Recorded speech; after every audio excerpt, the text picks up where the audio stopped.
Good morning, ladies and gentlemen. This is a special lecture session, and as you saw the name on here, they are the legend of neurosurgery, especially the skull-base surgery. Takeshi Kawase, Yonggang-tu, Shigeaki Kobayashi. They are all, very, very famous and must be respected in contribution in the development of skull base.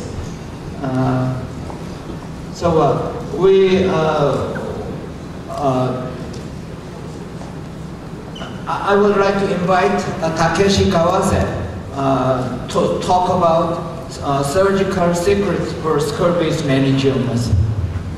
Please, Professor Kawase.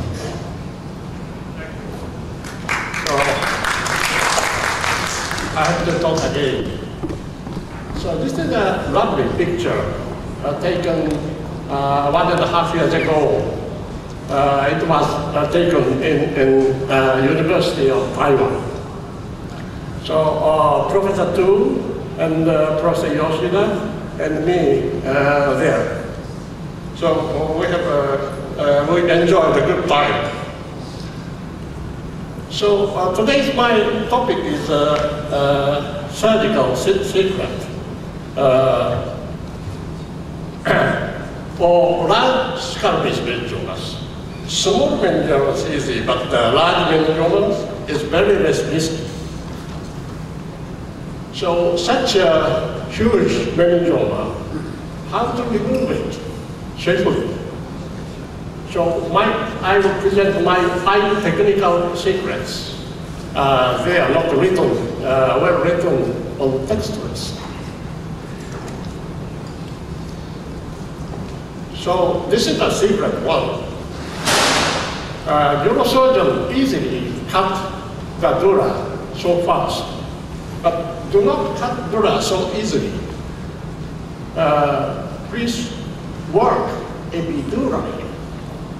Resecting basal bone, and what kind of working you should do. So,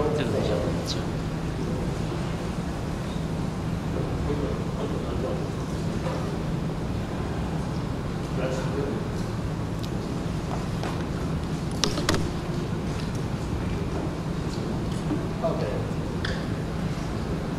So. The left side is the condition of large skull-base meningioma. It is an example of clinoid meningioma. So in that case, the optic nerve is kinked by the tumor and ICA encased, and a lot of feeders surrounding the tumor. So once you resect the basal bone, and exposing the optic canal and superior orbital fissure. So you can find the C3 behind the anterior clinoid process, and the kink of optic nerve may be released. And you may find the course of ICA from here, and you can find the depth of ICA. So the feeder can be controlled epidurally, not subdurally. And the tumor can be retracted to the base slightly, so you have enough space to dissect from the brain. So this is one example, very young lady. She had a clumsy hand. So in this tumor, the feeders present arising from the anterior clinoid process.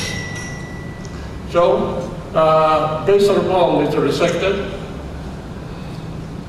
and control those feeders. But this is angiography. Angiography shows the feeding artery came from recurrent meningeal artery. Do you know the name of recurrent meningeal artery? Where it causes? It comes from ophthalmic artery. So other small feeders directly comes from internal carotid artery. So embolization, very difficult. So how to control feeders? This is anatomy. After resection of the pterium and resect the sphenoid ring, you can observe the epidural space. So this is the optic canal open, and the superior optic fissure open. And you can find that a lot of feeders in interdural space, not epidural space.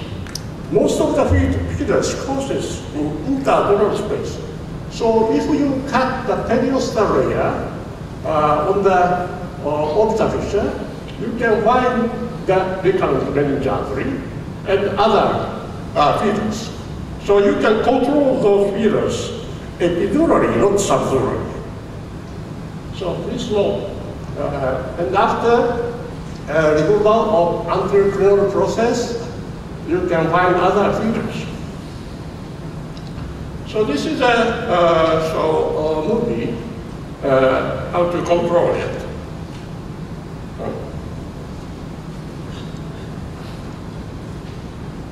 So this is the pterion, and they are resected and open the, this is point one is superior orbital fissure, and after opening the perios, it is the feeder is controlled. And after cutting the periostal bridge of the orbit, you can resect the anterior cranial process.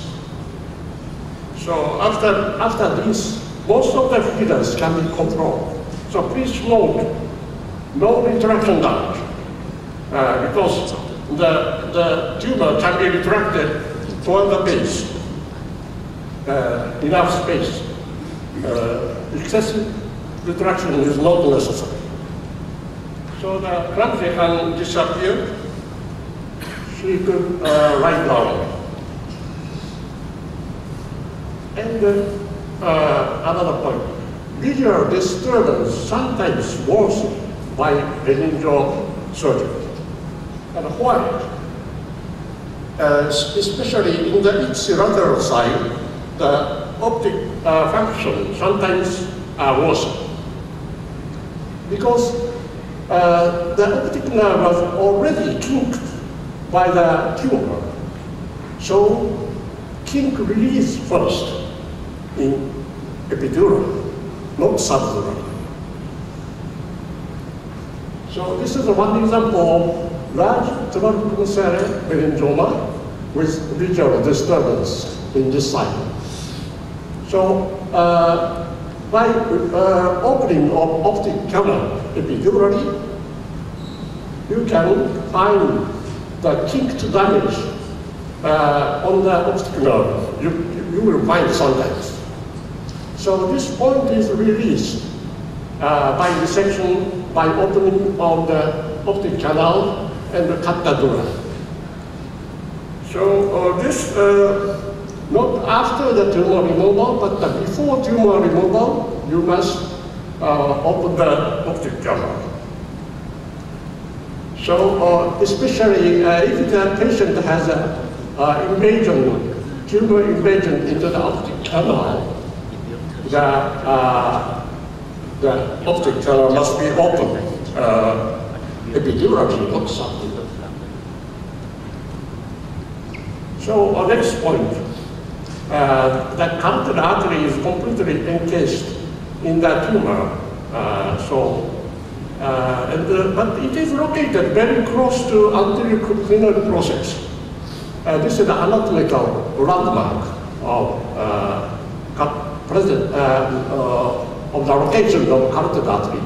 Just beside the anterior cranial process, C3 crosses. So after resection of the anterior cranial process, the C3 portion can be found. So you can imagine the depth of carotid artery. So this is chiefly epidurally, this is dural. So subdurally, epidurally and subdurally, you can coagulate the fetus. Then the tumor gradually by escape change. So after that, very easy to separate the carotid artery. So complete apical subdural devascularization may make tumor shock through and tumor removal becomes very easy. So gradually after that, the tumor is removed from the subdural space and carotid artery can be exposed. This is the place of arterial process. So C3 portion here.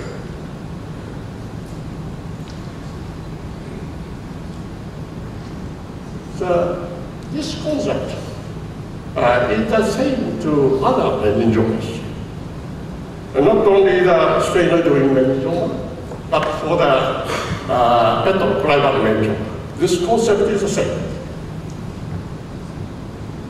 So in this case, the little bit wide attachment and the tumor invade into the middle fossa and mechanically. So this is the model of this tumor. So resect the pyramid. Resect the pyramid to decompress the posterior fossa and detach fetus. This is a middle meningeal artery and meningo-epiphyseal trunk. So middle meningeal artery is now coagulated in epidural space. Lot of tumor has a fetus from middle meningeal artery, and it is coagulated and the cut. And after that, the pyramidal apex is resected epidurally. So sometimes I found the tumor invasion into the pyramidal apex, and after resection of the pyramid, you can find the enough decompression of the posterior fossa. And most of the feeders come from meningo-epiphyseal trunk. This is the tentorial artery, the branch of meningo-epiphyseal trunk. And you can coagulate this tentorial artery by mobilization of trigeminal nerve. It is always located just behind the trigeminal nerve arising from the posterior wall of meningeal. So please note, no retraction damage to the cerebrum, no retraction damage to the temporal lobe, because this is the epidural procedure. So no persistence palsy. So advantages of basal bone dissection has two topics: the decompression of brain and optic nerve, and the feeder control. And depth of encased size is known. And removal of tumor in the bone is possible, of course possible. So I talk about the secret number 2, preserve arachnoid. This is becomes a common sense in recently, but it is not written how to preserve arachnoid. Anatomically, it is not written. This is the arachnoid membrane. This break line is arachnoid. This is so before craniotomy. So it is surrounded by some arachnoid space, but in some space it is normal. So after craniotomy, so some arachnoid space is compressed by air pressure. Can you imagine that? Air pressure, so you can find the double fold of arachnoid on the tumor cell surface. So if you cut the arachnoid, you can strip down the arachnoid itself. Do not cut here. You may come into some arachnoid space, but cut here. So you can strip down the some arachnoid space from the tumor, and arachnoid can be preserved. So strip down toward the brain. So this is an example.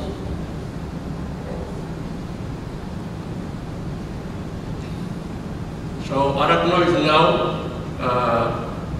coming down. And away from the vascular structures, this arachnoid must be retracted toward the brain. And the tumor itself is retracted away from the brain, away from the neurovascular structure.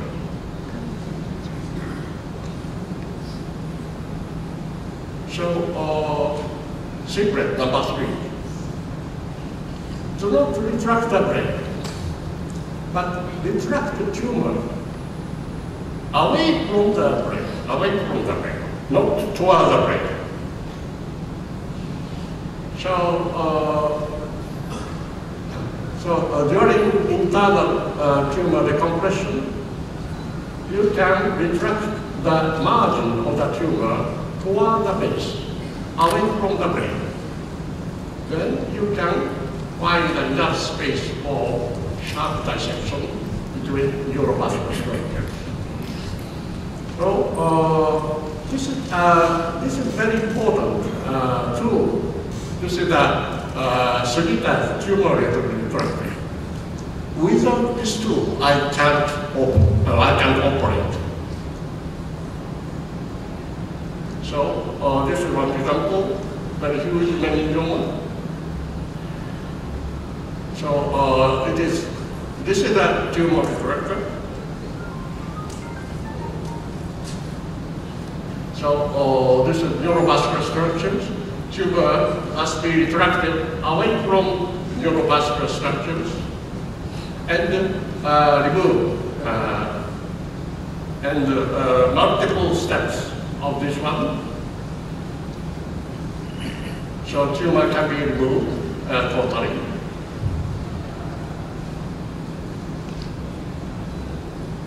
So away from the carotid artery, away from the third nerve. This is our promoter. You must retract the tumor. Do not retract the brain, but retract the tumor away from the neurovascular structure. So her dementia, she had a dementia, but disappeared after surgery. No retraction damage around. So secret number 4, do not try single surgery, but multiple steps of difficult. For the difficult tumors, not try to operate only once. This is a central skull-base meningioma. So 23 years old female visual disturbance. So it is, there are a lot of arteries encased inside. But unfortunately, the tumor looks soft.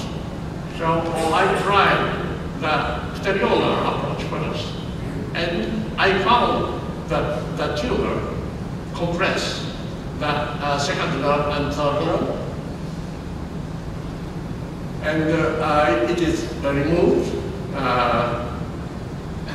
from the carotid space. And this is after the first stage, first operation. So it is like a better private mental. So I apply the anterior petrosal approach in the second step. So this is the last step. A small tumor still remains on the posterior cranial process. But I found that MIB index was very low, so I still observe, and then no regrowth. So this is a different case of large petroprivate tumor. The attachment covers the total length of breeze. So very difficult to apply the anterior petrosal approach. So combined petrosal approach is necessary. But this patient had a low position pavement lateral, so it looks risky. So two steps operation is scheduled. First one, anterior petrosal approach with partial rapid technique because hearing was already lost. So, and the second step, suboccipital approach. This is the first one. This cranial apex was resected, including labyrinth, semicircular canal.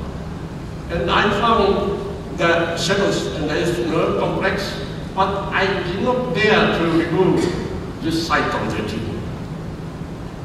This is located behind the nerve. So this is after first surgery, small remnant here. But it looks very easy to access by the suboccipital approach. And this is the surgical field of suboccipital approach. The tumor was very soft because feeding artery was already coagulated by the former surgery. So coagulation of feeders by first surgery is very important. So removal was very easy. So complete removal was possible. So almost no deficit. So when stop total removal, this is the secret pipe, the last one. I have no time. So coronal sinus invasion, adhesion to the perforators of brainstem, they are the time I stop the tumor removal. So we were active for coronal sinus surgery until 2000. However, I found that meningiomas originated from coronal sinus were very, very adhesive to neurovascular structures, different from subdural tumor. So primary coronal sinus meningioma, I do not like to remove it. We do not touch it after 2000. So this is one example. Only the subdural part was removed, and gamma knife was applied after that. So this is a different case. This is a big operation case. A part of the tumor was removed by another neurosurgeon in a different hospital. So I suppose the tumor may be adherent to the brainstem. So I did not dare to remove the rest of the tumor. So if I remove it, maybe she has abducens spots. So the tumor remnant was treated by gamma knife and well controlled still now. And this is a third case. If you find a meningioma with thick capsule, like this, so it is very dangerous to remove the tumor with capsule. So it has severe adhesion. This capsule includes the neuromuscular structures, very adhesive. So I did not dare to remove the capsule, so intracapsular resection. And this patient was the medical able to work, still available to work after surgery because she has no obtusus pulse. So how to imagine the difficulty of the surgery post-alveolar meningioma?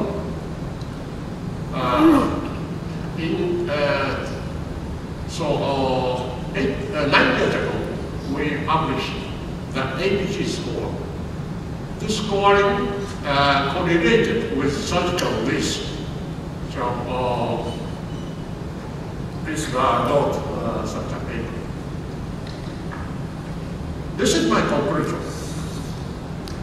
Do you know this statue in my country? Very famous statue. This is the Kojiro named Kojiro samurai. This is another samurai named Musashi. And he had a very extra long sword, so very strong. But Musashi had a good war, not sword. Why he had a sword, a good war? Because the leg this leg is longer than the long sword, a little bit longer. And who will win? He will, so by good war. Because he jumped up and break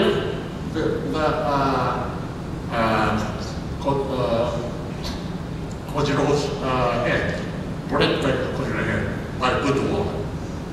So, however, he knows the weakly space. Weakly space is the space between sword and his body.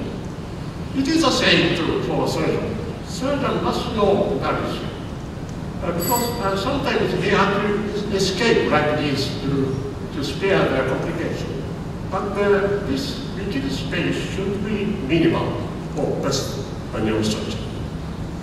Thank you for your attention. Thank you very much, Professor Kawase. It was really, really helpful for us to the surgery of the meningioma of the scurvies. I think there would be lots of questions. Are there any questions or comments from the floor?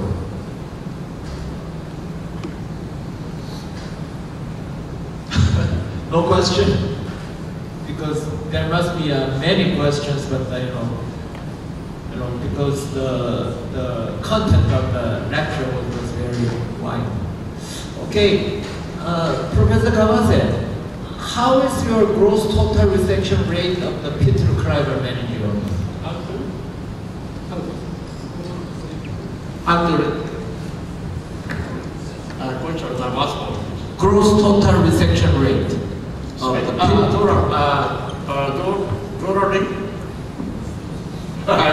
I'm hearing this. I'm sorry.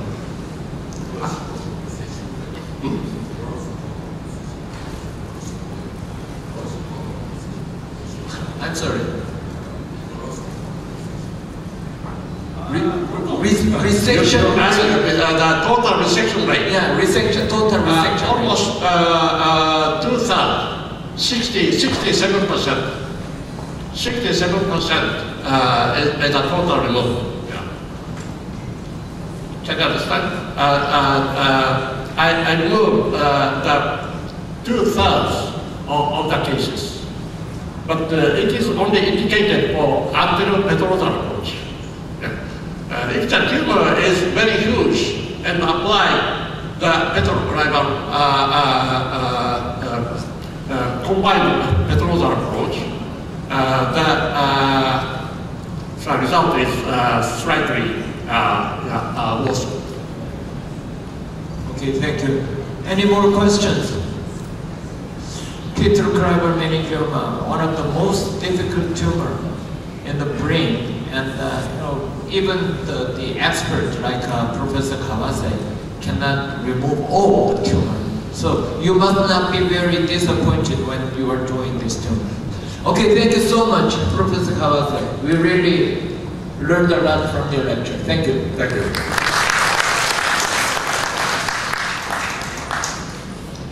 And next speaker will be Young-Gwang Tu. He's the legend of the neurosurgery and worldwide.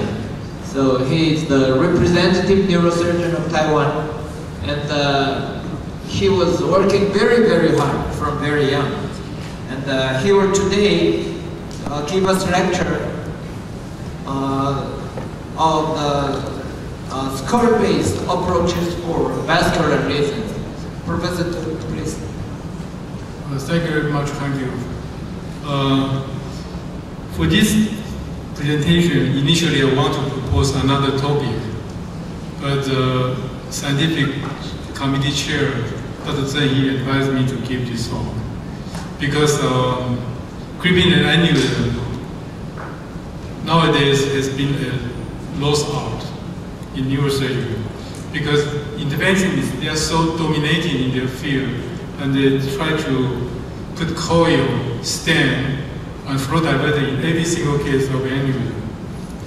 So for young guys learning neurosurgery, probably you do not have much knowledge about how to create an aneurysm through those skull-based approaches. So this is not my first slide. Can you start from the first slide?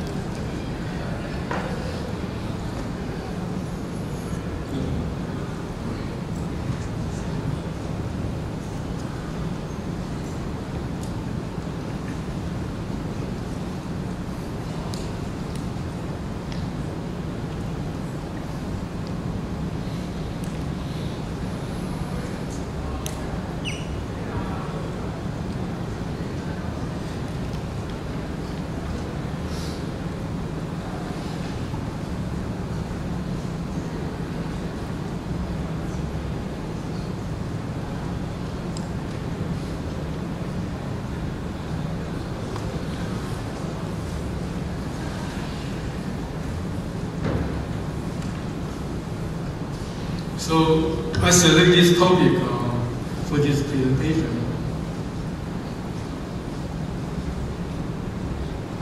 So what are the principles for the treatment of skull-based lesion? I think the basic idea is just like Professor Kawase mentioned. We need to drill off the bone, not to remove the brain.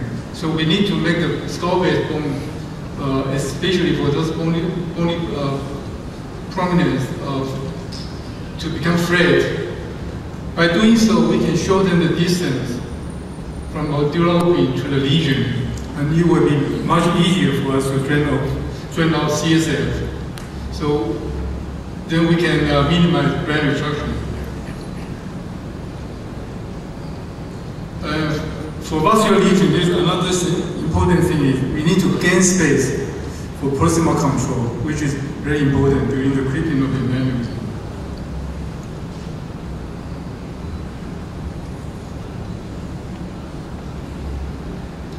So there are many bony obstacles on the skull base. The first one is the sphenical ridge with the anterior planar process. The second one is the pitchfork ridge, and the third one will be the thicker bone on the edge of the lateral rim of the foramen magnum. So if we want to reach circle Willis, I'm sorry, I'm not good in controlling this. The circles of Willis is at the center of the skull base.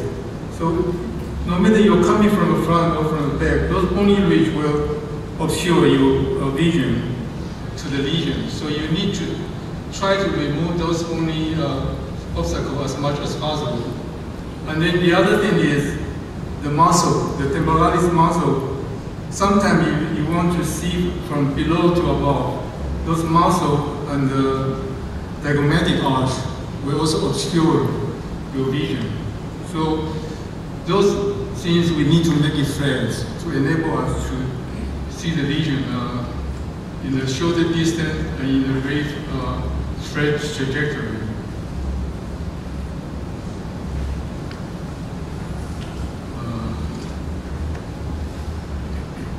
I prefer to use my own computer here.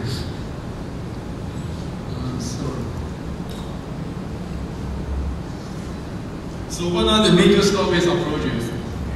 In addition to traditional Taylor approach, we can use Dolan's approach for paracrinoidal ICA aneurysm, or we can use Professor Kawasei's approach to basic tip aneurysms, or SCA aneurysm, or ICA aneurysm, which will be the lowest limit for us to apply Professor Kawasei's approach.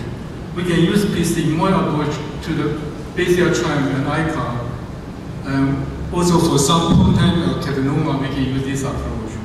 We can use far lateral approach for the aneurysm at the lower position, like VA and pica aneurysm. Sometimes we remove the orbital ring and diagrammatic arch to reach a high position basic tip aneurysm. Or we can use this method, so-called transcavernous approach, to a very low position basic tip aneurysm. I'm going to introduce you all of these. So I will start from Dolan's approach, which is very useful for paracrinoidal aneurysm. So so-called Dolan's approach is a dual removal ACP and to create access to the cavernous sinus. So this is the traditional Taylor approach. In addition to this, you need to remove this piece of bone, which is the ACP with this surrounding bony structure.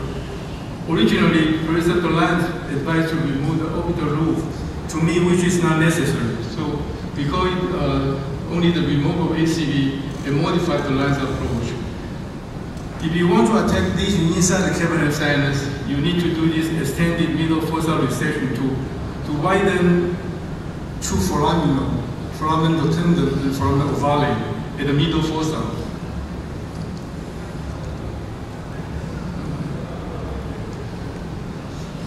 Sorry, I don't know what happened to this.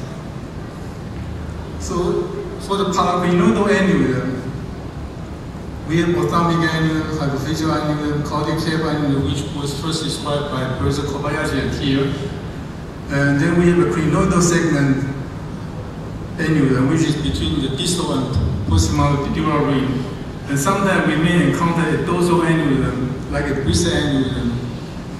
And then an aneurysm inside the cavernous sinus, we used to try to treat it, but now we are no more doing this because we know this is unnecessary. For a while, I tried to treat the CG fistula and dural AVF of the cavernous sinus through a direct surgery. So I'm going to introduce you my technique.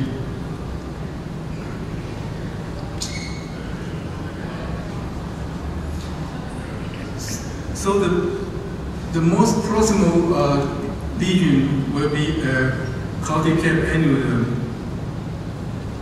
at here, which is an intradural lesion proximal to the ophthalmic artery. So here is a bony depression, which Professor Kobayashi named it caudate cave. So due to the flow direction, an aneurysm will occur at this location, a little bit proximal to the ophthalmic artery, but its projection inferior superior in medial and inferior. So this is the first aneurysm. The second one will be the ophthalmic aneurysm, which is more common. The projection is medial superior. And then distal to this one will be the hypophyseal artery aneurysm, projecting inferior medial again. So you need to know all these location and the projection of aneurysm to understand which kind of paracrinoidal aneurysm it is. But all these aneurysms are hiding underneath this piece of bone, which is ACP. So the first step of the surgery, you need to remove this piece of bone, and then you open the dura progressively. So I always tell my resident there are three steps of this type of surgery. The first stage will be the removal of the ACP to unlock the underneath structure. The second stage will be the opening of optic sheaths, which is the continuity of the dura. So you need to cut dura toward this optic nerve and optic sheaths, then divide the optic sheaths. Then you will be able to mobilize the optic nerve a little bit. And the third step will be the excision of proximal dural ring and distal dural ring. Mostly distal dural ring, which is again is the continuity of dura. So a circumferential dissection of the artery will be also important. The other thing important is you need to get a proximal control. So this is the removal of ACP. There are 7 different methods. You can resect it intradurally, but it's better to do an extradural resection. For extradural resection, you can either divide the orbital meningeal fold at here, or you do not transect it, just drill this piece of bone. Initially, I do not transect this orbital meningeal fold, but later on, I understand that with the translation of this fold, you will have a wider space to identify the ACP. So orbital meningeal fold was transected here, all the way down to the lowest point of the ACP, which will be the location of the third nerve and the fourth nerve. So do not cut it any deeper. And then you will export this ACP like this, so you can drill the optic canal to unloop the optic canal here. Then the ACP can be removed, either with long drill or you just keep further drilling to make it paper thin and then crack it. So this is the final view of the ACP removal. So the ACP is attached to the sphenoid bone at 2 locations. One is the optic canal's loop. So you unloop this canal, then you divide this piece of bone. And then the second thing you need to remove is the optic shroud, which is underneath the optic canal. It's the floor of the canal indeed. So the removal of ACP means that you remove the loops, the lateral wall, and the floor of the optic canal. There's one variation, very rare variation. We call it the formation of carotid-crinoid foramen. This foramen, the formation of this foramen is due to the fusion of the ACP and the midoclinoid process. So sometimes the carotid artery is encircled by bony structure like this. So the removal or the drilling of ACP will be endless. So, but this is a very rare occasion. I only encountered 2 or 3 cases in my career. The next thing important, after these 3 steps, remove ACP, divide the optic sheath to mobilize the optic nerve, and circumferential dissection of the distal dural ring. Then after these 3 procedures, the next thing is you need to have a good proximal control. So most of the surgeon will make a wound on the neck to gain access to the ICA at neck, to put a tourniquet or use external compression only.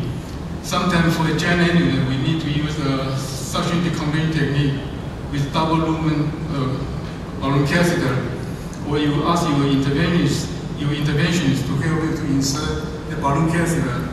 All these things can be done, but I would like to perform this kind of proximal control at the carotid canal.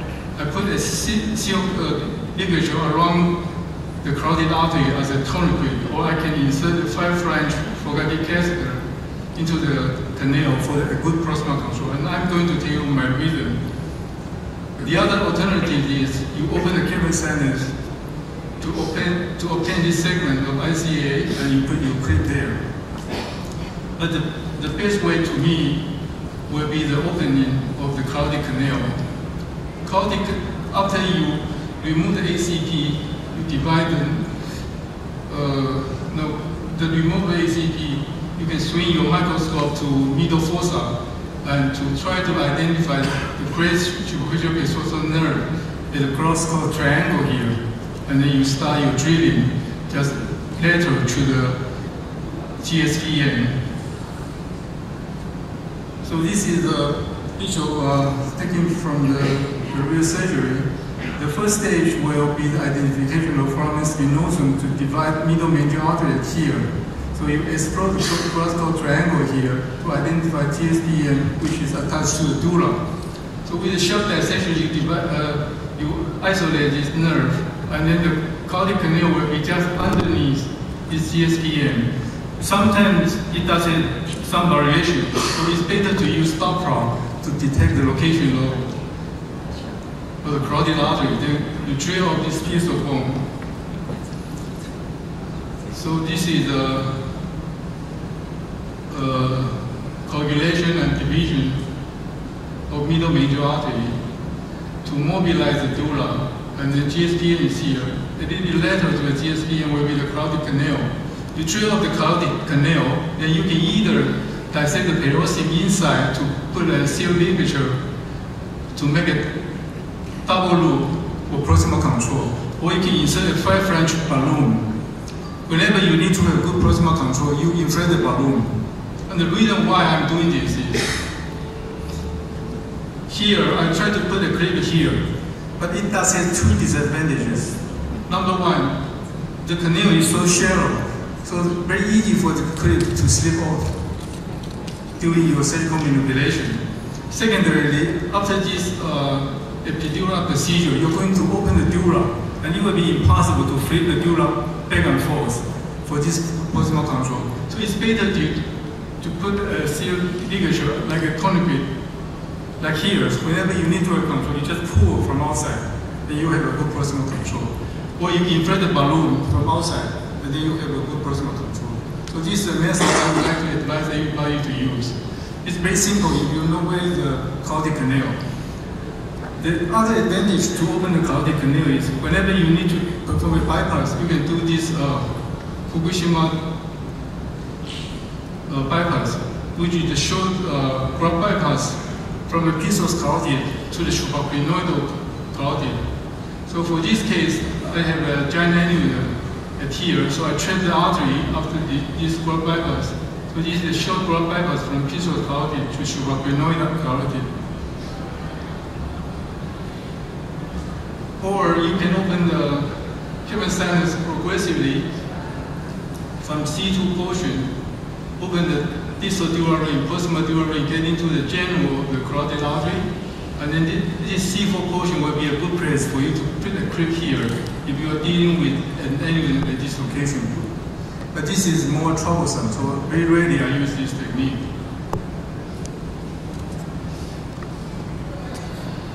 So after the removal of the ACP, you cut your dura in a usual fashion like this. Then you need to make a vertical cut perpendicular to this, to the optic nerve, and then all the way down to the optic sheath to mobilize the optic nerve. So here, the optic sheath was open. Then I'm trying to open the proximal dural ring to mobilize the artery a little bit. So this is a hypophyseal annulus. You need to pay special attention to those tiny arteries, which is the hypophyseal artery. So usually I use a curved blade to flush the shape of the general of internal carotid artery.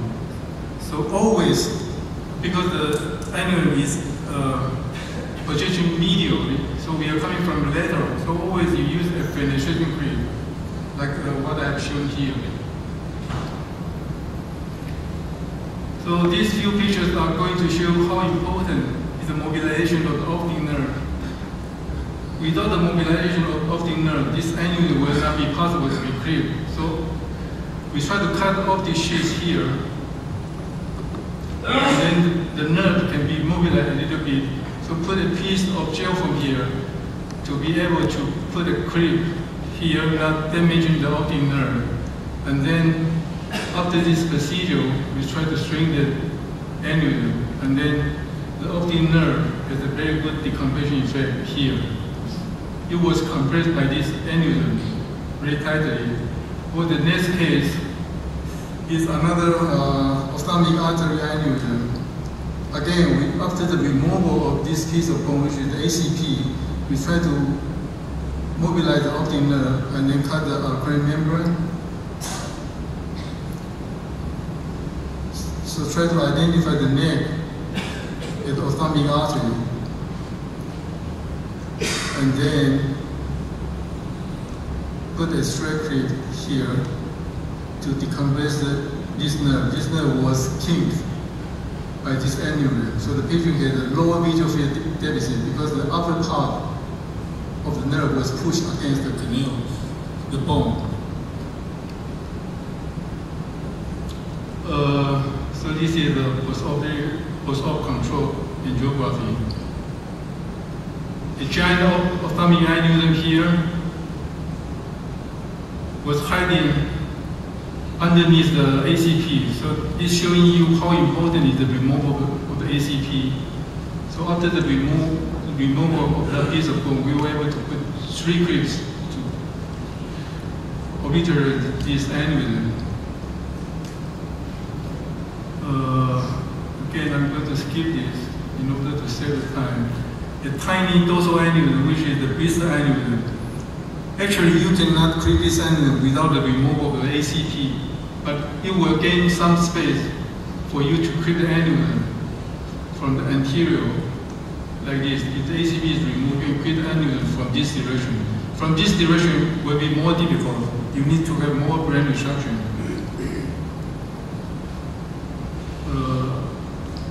This video showing you the other method of the removal of ACP. You can either remove it extradurally or intradurally. So this is an intradural removal of ACP. You cut this piece of dura to exploit ACP intradurally and then drill the bone. But this is, to me, not good enough because the drilling will be very close to the aneurysm. And most of the time, the drilling will be insufficient. So you need to remove more bone at this location.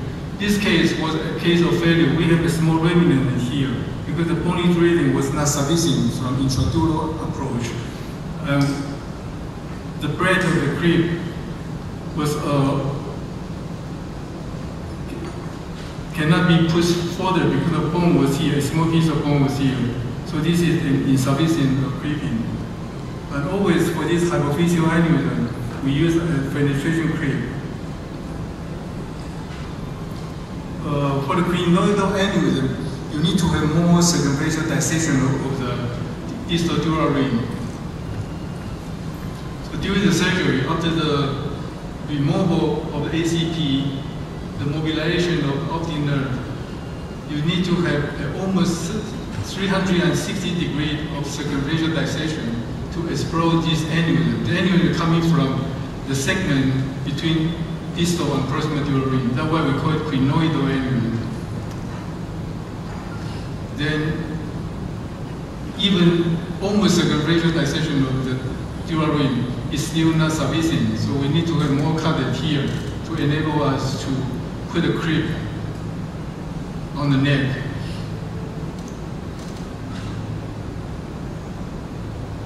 I'm going to skip this.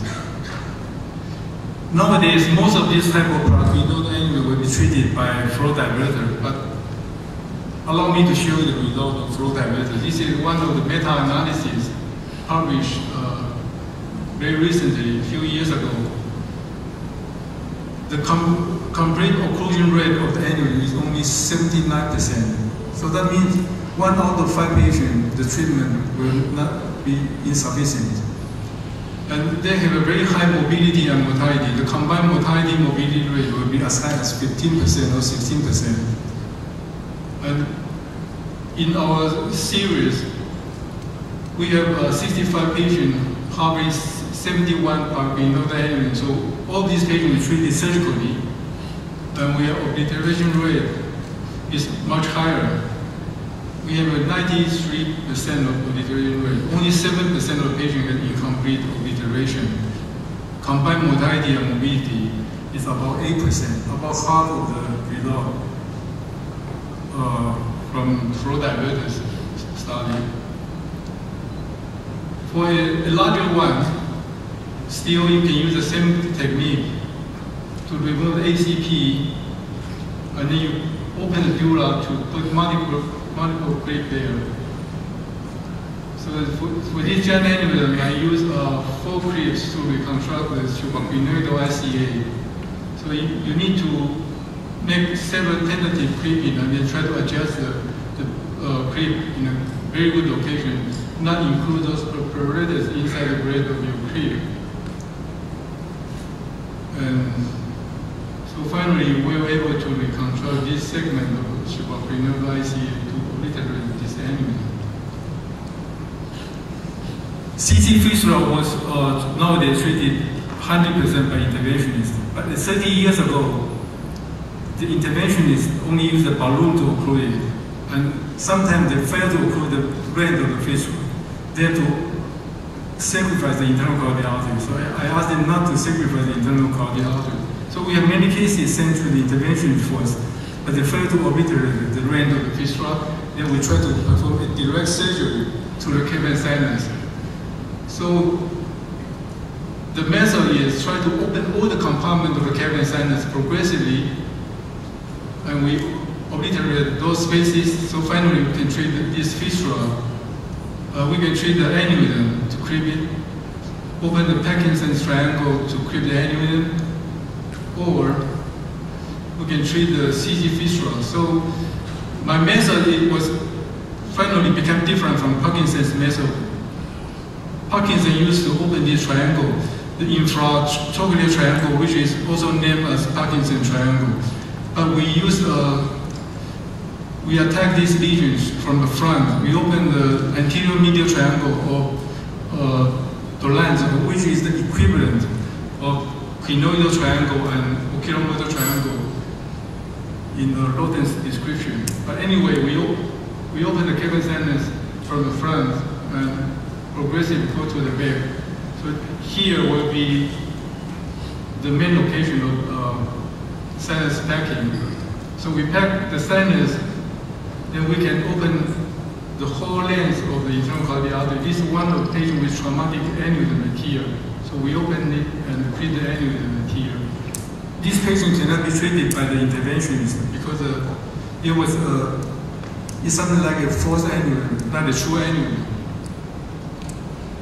So for the fistula, with the same method, we can treat it. So it's a small, tiny fistula. So we pack all the sinus, and we can treat it. For a larger one, again, pack all the sinus, and then we treat it. For dura ABF, initially we treated by interventionists, but they failed. Then, with the dura packing, again we can treat this fistula. So we published a paper 20 years ago describing this type of direct surgery. The other method to treat the aneurysm will be a frontal orbital diagrammatic approach for the basic tip aneurysm. If the aneurysm has a high location, no matter it's at the basic tip or at the SCA, sometimes it's at the junction of PCA, PCOM, you can use this method to treat the aneurysm. So you remove the orbital ring like this. I'm not going to give you a detailed description. I think everybody knows what is a frontal orbital diagrammatic approach. So it's a big craniotomy flare. But the key point is you do not have the diagramma arch here. You do not have the temporalis muscle here. So you can go very low from below to above. So for instance, this hypoation PCA PCOM aneurysm is as high as here. So if you want to go through lateral, you need to retract the temporal lobe very much. So we remove the ring of the orbit and we comes from below to grip this aneurysm. I don't know whether I have time to show this. The orbital ring was removed. You can see the orbit is here. The diagramma was removed. The muscle is flap. Muscle flap is moved to downward. Then the intradural approach So we try to identify the sternum, follow the sternum, you go all the way to the junction of PCA and P-cone, SCA and P-cone. So we could not see the dome of the annulum. Annulum is embedded into the brain tissue, but the only thing we can identify is the neck here. So we put a fenestration grip here to obliterate the annulum. The other method to treat the basic annulum will be the transcavernous approach, which is for a very low position of the basic tip annulum. So you open this triangle, oculomotor triangle behind, combined with the removal of posterior crinoid process intradurally. So you come from front to attack this part, remove the posterior crinoid, one side of the posterior crinoid.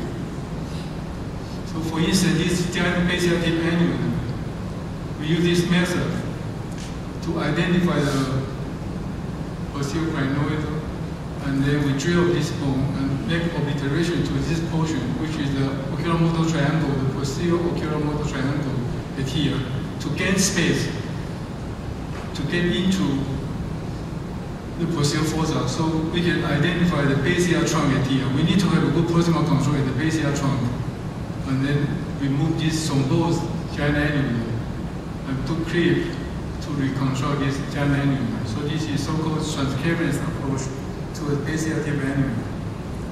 And the last approach will be pre-sigmoid approach. It can be used for contact cavernoma or basic trunk. So I'm going to skip this. Pre-sigmoid approach, you need to identify two locations. One is asterion to make a burr hole here, and then the lowest point of the, this squamous bones suture, another here. So he will, in between will be the junction of trunk of the sigmoid sinus, and then you remove this piece of bone and then make a cosmetic mastoidectomy here. And then that will allow you to get access from more front and more direct trajectory to the lateral aspect of the pons. So I think I'm going to skip this. This is the way I'm going cosmetic mastoidectomy. Empty the air cells and then remove this cortex on the mastoid bones. So the space is very small, but it's good enough for the exposure of pon-type cavernoma. So just a very small opening in the pre-sigmoid space, about 1.5 centimeter. And then after the draining of the CSF, you will be able to get into the cervix and S complex. So the cavernoma is just in front of these two nerves.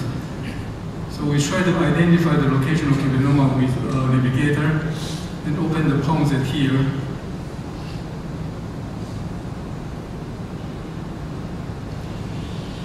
And then make a small opening of pons underneath this big vein, which has been identified from the MR. So we knew that the location of the cavernoma is just underneath. And then you see the blood coming out. So the cavernoma was finally removed. Far lateral approach is good for the VA and high-cut annulum. So I like to put the patient on supine position. So this is one of the annulum creep. So this is the comparison between two different positions. This is supine position. You will have more space for the manipulation. For the prone position, medulla will fall with the gravity. So this space will be very narrow. You need to put extra retraction to the medulla to enable you to create the annulum. So supine position for me is a much better position for this type of surgery. So for a VA annulum embedded into the medulla, we use this approach. Again, we were not able to see the annulum dome, but just the neck. So we equip the neck. And then finally, is the last case, I believe. Is a patient come with hemifacial spasm, but we noticed that it's a VA annulum completion, the facial nerve it's a very tortuous VA. So we create the annual and then we make the comparison. I think I'm going to stop here. Sorry, I cannot control the controller very well, so let's spend a lot of time. Thank you.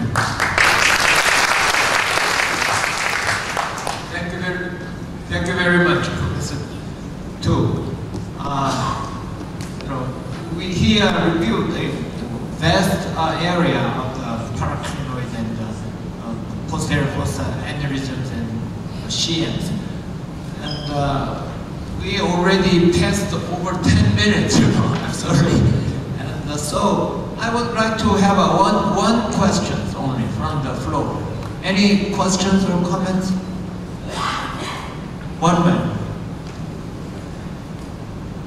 If you don't have any questions, let's finish this session. Thank you so much.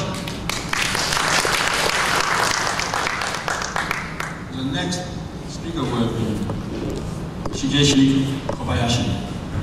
Shigeshi Kobayashi is a professor emeritus of Shinshu University of Japan. He graduated from Shinshu University, and he had his research as an clinical. And he became the professor and the chairman of the Department of Neurosurgery of Shinshu University between 1988 to 2003. Today, he's going to talk about a very special and interesting story about the Professor Roten. We all knew Professor Roten is a master or giant of the neurosurgical anatomy. He had done a great meticulous dissection of this surgical structure. We, Neurosurgical Society, especially scar-based guys, have been benefited from his great contribution. Unfortunately, he passed away 2 years ago. Today, Kobayashi is going to share us with the story. Ladies and gentlemen, and our dear colleagues, let's welcome Professor Kobayashi with his topic, Tracing the Legacy of Albert Roten, a pioneer of microneurosurgical anatomy.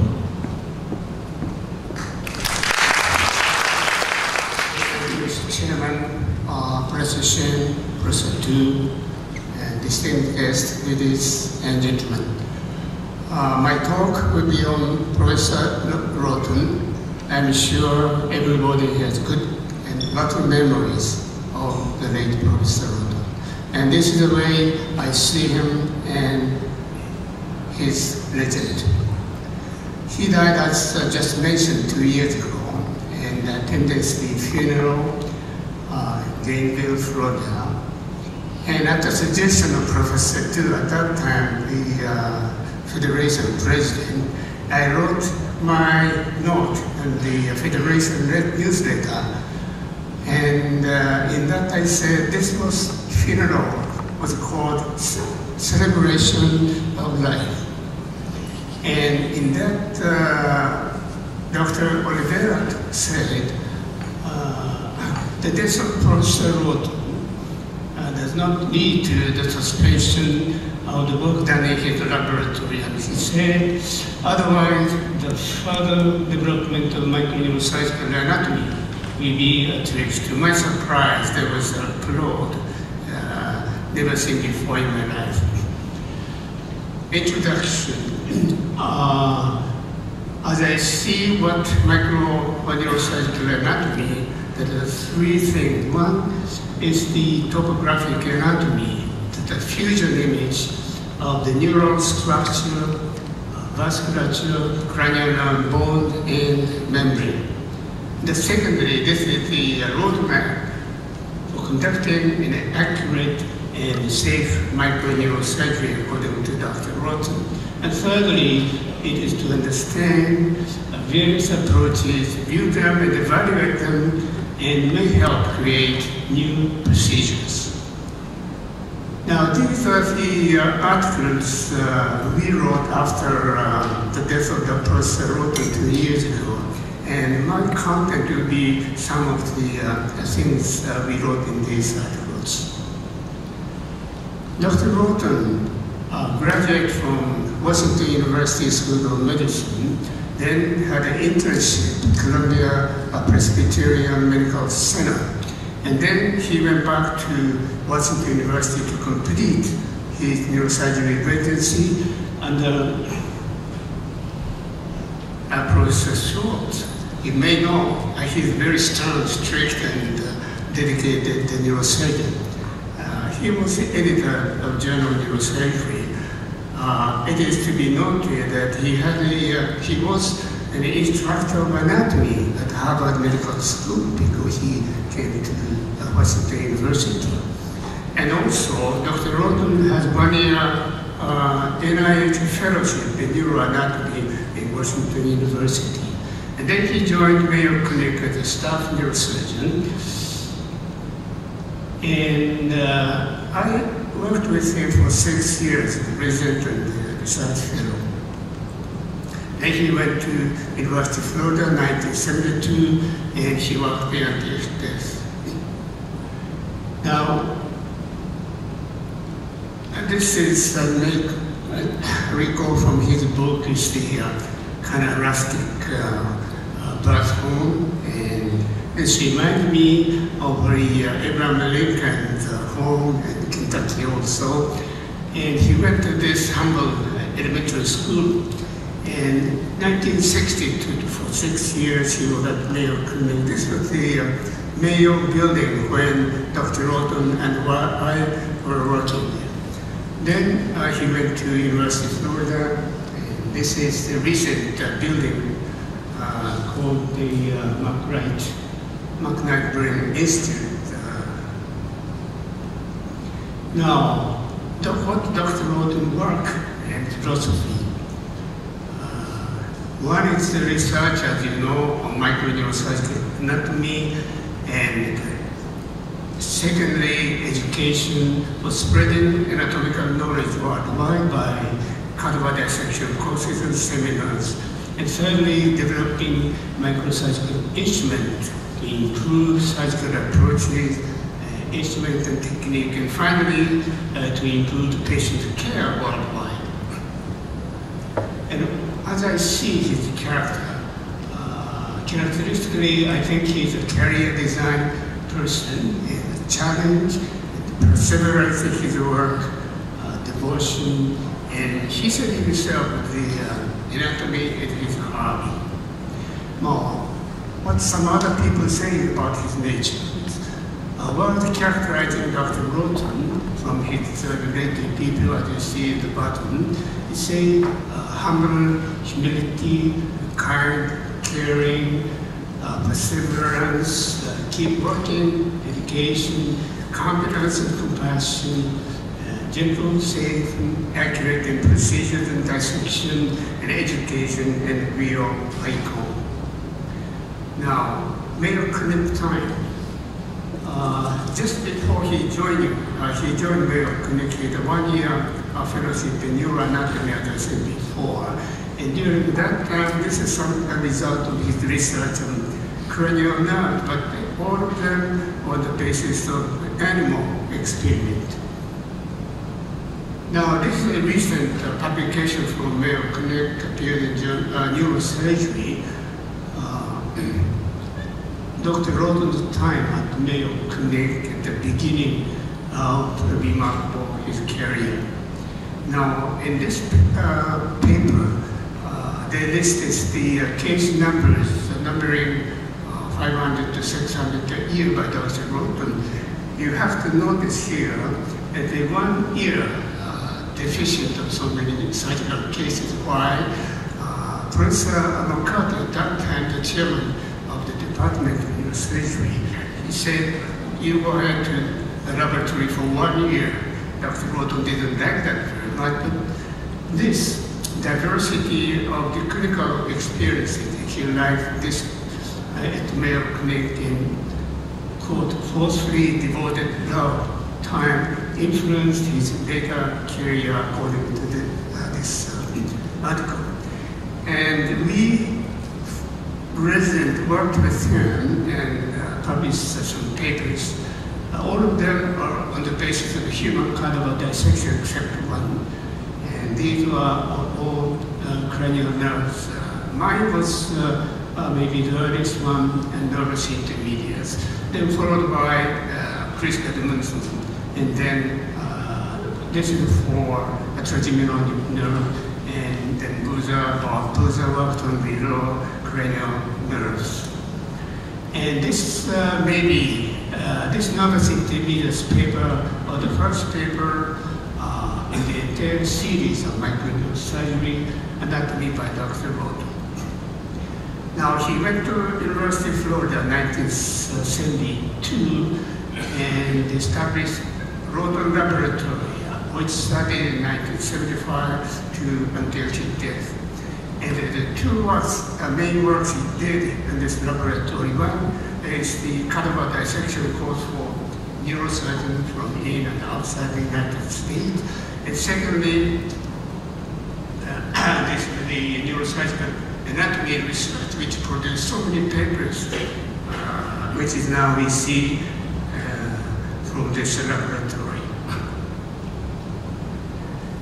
Now, this is a founding Roth laboratory. There are two research method that he studied here. One is arterial and venous injection method, the different dye through the neck vessel, arteries vein.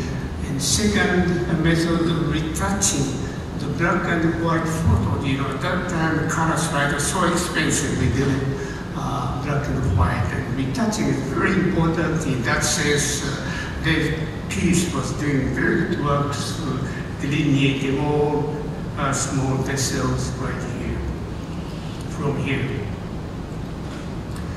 Now, going through some 160 articles of the anatomy papers, we can divide into 5 stages that are called one by one. At the first stage of the dawn of microneurosurgical anatomy, one is the cranial nerves we did at the Mayo Clinic. Then he was interested in the surgery on pituitary tumor, aneurysm, and microvascular decompression. He did that anatomically. Dealing with acoustic neuroma, which is a tumor on the nerve of hearing, and it involves the facial nerve, which, if the facial nerve is lost, it leaves a disfiguring, facial, sagging face with inability to close the eye and smile. And during my training in dealing with these tumors, I never saw a facial nerve preserved. Another area.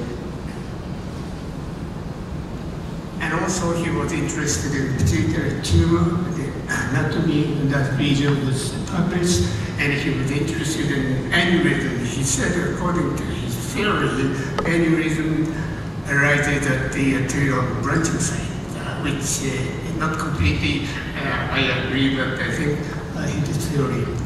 And Dr. Giebel from my institution, since you went to work with Dr. Rothman on internal carotid branches. Here's the microvascular decompression, Pirogeneta. Not every neurosurgeon agreed his theory of decompressive force in facial spasm, but Dr. Rothman, his friend, he worked on this, studying relation between cranial nerve and the arteries, and the result was very much supportive for Dr. Geneta. And as you see here, he worked at this time on posterior fossa anatomy. As you know, rule of 3, CB angle, rule of 3 of the posterior fossa. As you see here, SCA, AOICSBS, PICA 3, 5, 7, 8, 19, 11 through Williams Cave, internal auditory canal from jugular foramen. Those are rule of 3 principle. Now, second stage with general neurosurgery, venous ventricles, venous system, tentorially sedura, foramen magnum region, as you see here. Fourth ventricle. Ventricle itself is the neural structure, very simple, but if you put in the anatomy and vein, artery, veins, and membrane, it would be very useful for neurosurgeon to approach in this region. And also, this you can see here, abdominal preparation neurosurgery and the foramen magnum region. Another third stage, 1990, this is exactly what you're working and discussing today, all about skull-based surgery. 1990s, everybody was very much interested in this area, and Cameron Science also studied many times, temporal bone and so forth, and approaches, Doran's approach as mentioned by Professor Tu, transpitular approach and so forth, as you see here. Now, then we went to, after the turn of century, to go to a fiber dissection, internal structure of the brain. You see here in relation to diffuse tensor imaging. And then went down also, same principle goes to brain stem. This originally, fiber dissection was proposed by Professor Yasaki, I remember. And then we again studied the approaching way with the knowledge we obtained through the fiber dissection to different part of the brain stem. Now then, a fifth stage is the surgical anatomy combined with the new advanced technologies such as endoscopic surgery. You see here, Joan Miranda did beautiful dissection of the dissection posterior cranial process by endoscopy, and also endovascular surgeries here in the region of the jugular foramen. You see here, you cannot see this by open surgery, but for vascular surgeons, it's very important to know about this region in detail. And see here nowadays, the deep brain stimulation is now under study. Now, he published, as I said, over 160 articles, and finally, with a Rotem textbook.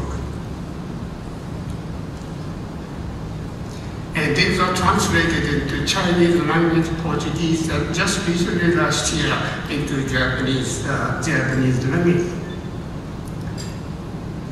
This is the weight of the book. You see how heavy Japanese version, because we try to use little better quality papers, so you know that the reproduction of the act is a little more better. Now coming to Japanese neurosurgery. You see this is the photo taken 40 years anniversary of Professor Rotem professorship. It was held in Gainesville, Florida, 2012. And here there have been 120 research fellows from in and outside the United States, and 100 research fellows from foreign countries, including this year 37 from Japan, followed by 15 from Brazil and 10 from Turkey.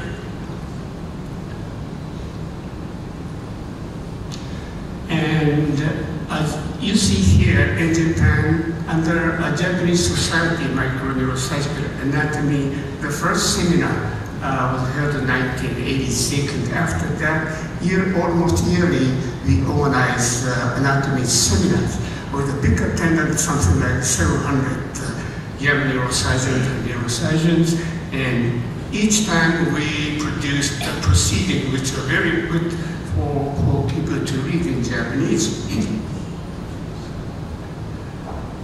Now, for me, this is my brief CV. I worked with Dr. Rotem, as I said.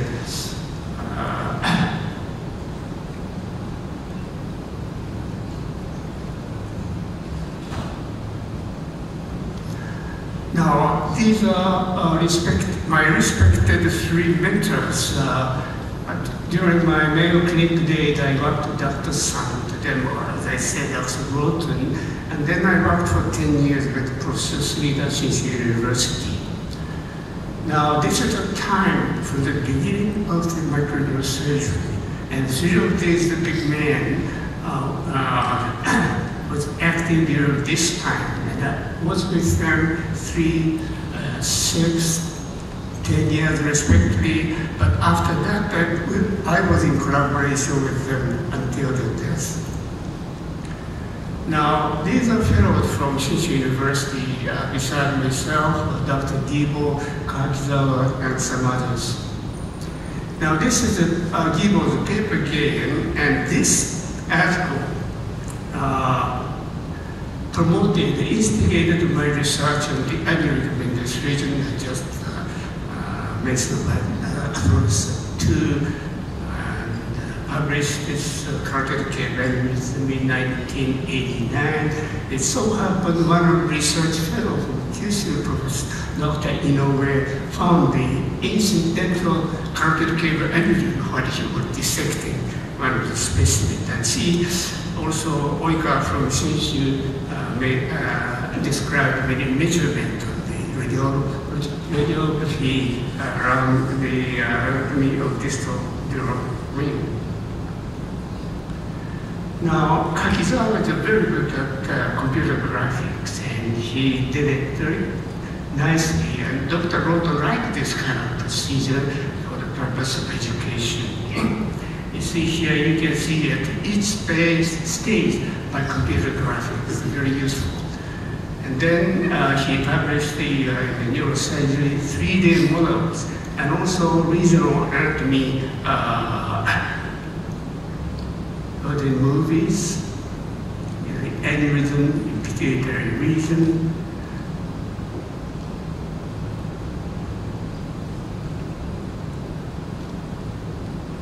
So, what about surgical instruments? See here, my friend at Day, he was the first resident at the University of Florida, only two others. So Dr. Roto started his department in Florida neurosurgery with 4 people. Now, they said more than 200 devices and instruments. They said the Roto Trey and his experience and inventive mind led him to do this. Now, many instruments, including this dissector. Dissector is a big contribution by Professor Roto in terms of instrument inventing. You see here, I have been using all Dr. Sumida's instrument. I have not used, but I'm sure particularly this type of round dissector will be very useful dissecting the acoustic tube from inside or from that region of internal auditory canal. And this is the certificate given from Professor Roten at the time when he organized the International Society for Neurosurgical Instrument Inventors in 1990, and he presented this to me as the founding president because I was the president of the first international meeting. But this meeting was proposed by Dr. Sugita 1 year before his death. And these meetings followed by several meetings successively until 2010. After a Nagoya meeting, we had a Mario Club organized one in the building here, then this is Dr. Roten Las Vegas meeting in Australia and in Istanbul. This was combined meeting with the International Microneurosurgical Anatomy. And now Dr. Amari is trying to revive this International Instrument Inventor meeting. I hope it's going to be successful. Now, in 2002, we organized the Japan Neurosurgical Society meeting, Matsumoto City, where I'm from. We had Professor Roten as honorary president, and we had a kind of a dissection course, of course. This time, as a satellite meeting, we organized the International Symposium of Neurosurgical Anatomy, and President Matsushima and Co-President Professor Roton in Matsumoto City. And this meeting has been held many times since then until 2015. And 2016, Dr. Roton passed away at various places, various founder, always with Dr. Roton as co-president. Now, this is just 2 months, last June, we had a meeting called First Roton Society meeting. Actually, this is the 7th International Symposium of Microsurgical Anatomy in Tianjin. And many of the former Roton research fellows gathered here. And so we decided to organize, establish Roton Society worldwide. Now, finally, we go to future perspective. This is the Roton laboratory, some places all over the world. But each country has facilities, many facilities to cut over the section. I'm sure there is a beautiful facility here in this city. Now, Roton said in his book, there is no finish line. It's not yet complete. Further study will yield new information that will improve the operative approach and operative result. Secondly, in the future, this safer procedure that will continue to evolve out of the continued study of microsurgical anatomy. And thirdly, he said it is important also, new therapeutic possibility must be evaluated and directed according to an enhanced understanding of the anatomy. Very important and encouraging comment by Dr. Roton. This is 1 month before his death. Dr. Matsushima visiting the team took a photo, and everybody remembers among these were remembered among former fellows, Dr. Roton. More accurate, gentle, and safe. Keep working hard. There is no finishing line. Always he said that at the time. Now, for me, future perspectives are like this. One is further refinement of past studies and detailed brain study like fiber dissection, robotics will be necessary. Introducing that, we may be able to simplify microsurgical anatomy practice. Maybe I can do a microsurgery. Maybe you can do the cell level surgery many years ahead. The computer graphics will be useful more for education. And go along with new neurosurgical modalities, and dynamic and functional anatomy will be introduced together with morphologic anatomy. So, in summary, life legacy, philosophy, worldwide spread of knowledge, the future perspectives are mentioned. Thank you very much for your attention.